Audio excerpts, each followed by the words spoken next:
খাসির মাংসতে তেল মশলা আধা ঘন্টা আগে মেখে রেখেছি। বন্ধুরা, আবার তেল গরম হয়ে গেছে, আমি দুটো তেজপাতা ছেড়ে দিয়েছি তেলে, এবার জিরে দিয়ে দিয়েছি। খাসির মাংসতে তেল মশলা আধা ঘন্টা আগে মেখে রেখেছি। এটা এবার আমি পেঁয়াজটা ছেড়ে দিলাম তেলে, পেঁয়াজটা দিয়ে দিয়েছি। পেঁয়াজটা একটু ভাজা ভাজা হোক, তারপরে আমি অন্য মশলাগুলো আস্তে আস্তে করে দিয়ে দেবো। হবে একটু লবণ দিয়ে দিচ্ছি, পেঁয়াজটা মরে যাবে তাড়াতাড়ি, ভাজা ভাজা হয়ে যাবে। একটু নুন দিলে দিয়ে দিই, হলুদ দিয়ে দিলাম। এবার একটু ভালো করে ভাজা ভাজা করবো পেঁয়াজটা, ভাজা ভাজা করে আমি সমস্ত মশলাগুলো দিয়ে দেবো। আর এদিকে আমি তেল আর জিরে আদা বাটা সমস্ত মশলা কিছুটা আমি এতে মাখিয়ে রেখেছি।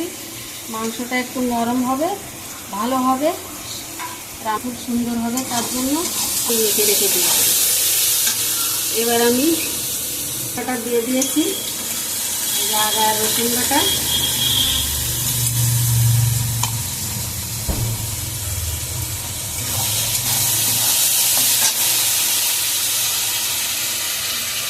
এবার আমি জিরে আর লঙ্কা বাটাটাও দিয়ে দিলাম, দিয়ে মাংসটা দিয়ে দেবো।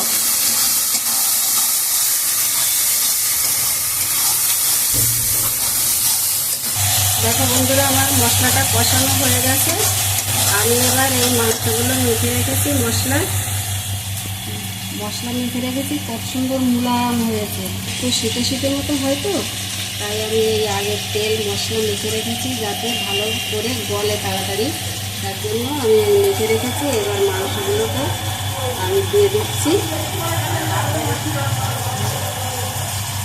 মাংসগুলোকে আমি দিয়ে দিচ্ছি।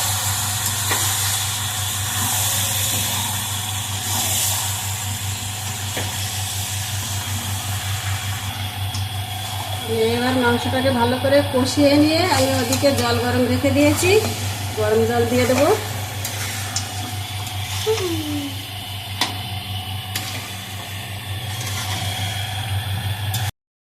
তুলে দেখি কেমন ফুটছে, কেমন হচ্ছে, সিদ্ধ হয়েছে কিনা।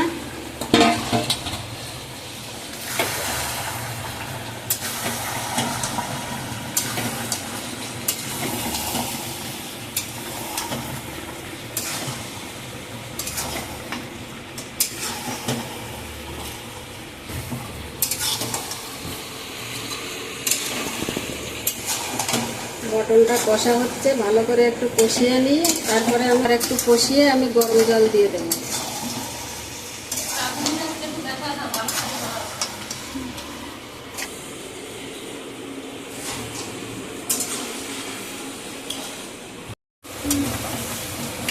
বন্ধুরা, আমার মটনটা কষানো হয়ে গেছে, দেখো কত সুন্দর মুলায়ম হয়ে গেছে কষানো। এবার আমি জল দিয়ে দেবো, গরম জল রেখে দিয়েছি, এই জলটা দিয়ে দিলাম। আমি জলটা দিয়ে দিয়েছি ঢেলে, গরম জল।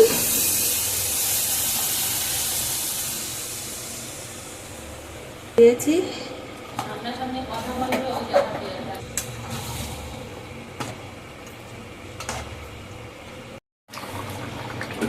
হ্যাঁ বন্ধুরা, মটন কষাটা হয়ে গেছে। আমি এবার গরম মশলাটা ঢেলে দিলাম, আর গরম মশলাটা দিয়ে দিয়েছি।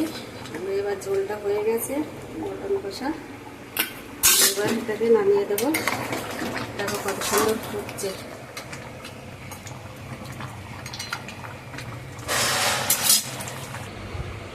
বন্ধুরা, আমার মটন কষাটা হয়ে গেছে, আমি ঢেলে দিয়েছি।